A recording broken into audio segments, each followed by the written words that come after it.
Hello everyone, welcome to my YouTube channel NM Stories and Education. This is Niranjan Mishra. पिलामाने आज आमे साहित्य सिंधु बहिर कांतकवि लक्ष्मीकांत महापात्र जीवनी और साहित्य कृति विषय प्रश्नावलीर दीर्घ उत्तरमूलक प्रश्नर आलोचना करवा। प्रश्न 30 रुग्ण स्वस्थ लक्ष्मीकांत मृत्यु पर्यंत केउं काम सह संपर्क थे दर्शाओ। उत्तर रेभेन्सा महाविद्यालय लक्ष्मीकांत 1913 मसीह बी पास कले। उमाचरण को देखा करने को लक्ष्मीकांत पुरी गले और जगन्नाथ दर्शन कले। पुरी फेरिया पर लक्ष्मीकांत को ज्वर है। ज्वर छाड़ा पर देह दुरारोग्य व्याधि लक्षण देखादेला। भागवत बाबू चिकित्सार सब व्यवस्था कले लक्ष्मीकांत शारीरिक स्तर में विकलांग हो गले।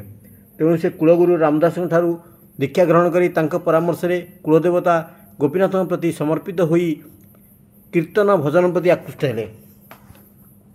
भागवत बाबू लक्ष्मीकांत भविष्य गोपीनाथ नाम संपत्ति को लक्ष्मीकांत नाम करदे। तेणु बाधिग्रस्त लक्ष्मीकांत को भाईआलिया स्तर ईर्षा और मालिमकतार सम्मुखीन हो पड़ा। यही दुस्समय साहित्य संगीत संकीर्तन चर्चा इष्टपूजा गुरुबाणी पालन थिला संतनार औषध। सेतेबेले उत्कल गौरव मधुसूदन दास नेतृत्व में भाषाभित्तिक उत्कल प्रदेश गठन पर उत्कल सम्मेलन माध्यम आंदोलन चली था। ये 1912 मसीह लक्ष्मीकांत रचित वंदे उत्कल जननी कविता उत्कल सम्मेलन में गान करा जायथिला। भारतवर्ष स्वाधीनता 1921 गांधीजी असहयोग आंदोलन डाकरा देते। यही आंदोलन में सामिल था कर्मी त्रुटि विच्छेद को लक्ष्य कर से रचना करते असहयोगी आत्मकथा। कांग्रेस कर्मी भूमिका कनिका मेली लक्ष्य कर व्यंग्य विद्रोह धर्मी पंचामृत नाटिका रचना करते लक्ष्मीकांत। भारतर मुक्ति संग्राम संबंध में से अनेक कविता लालिका जातीय संगीत कोणामामू उपन्यास जना पड़ी था। लक्ष्मीकांत बहुत संगीत प्रेमी थे। तेणु 1921 मसीह गोपीनाथ संगीत समाज गठन करते। एथिरे अभिनीत होगापी कांतकवि रचना करते शरद्रास, बसंत विलास, कालीय दलन, व्रतवर्जन, वंशी शिक्षा इत्यादि नाटक। परे परे से बेश बदला श्री श्री गौर सन्यास, कर्ण, लक्ष्मी चंडालिनी रचना करी अभिनय कराई।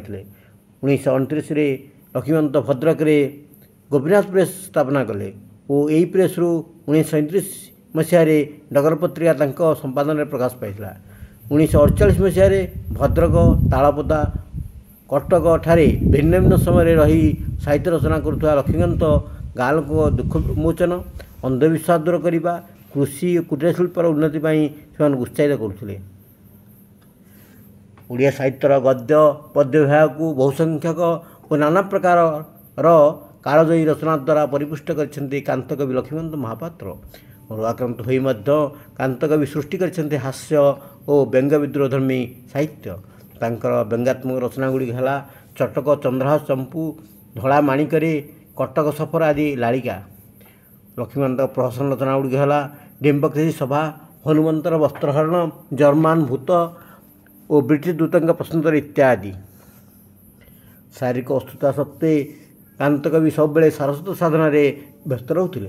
गल्प, प्रबंध, उपन्यास आदि रचना द्वारा कांतकवि ओडिया गद्य साहित्य को वृद्धिमंत करछन्ति। से अनेक गल्प रचना करछन्ति। सेथिमध्यरु बुढ़ाशंकर अन्यतम। लालिका रचना भिन्न अनेक हास्य उद्दीपक कविता लिखिछन्ति कांतकवि।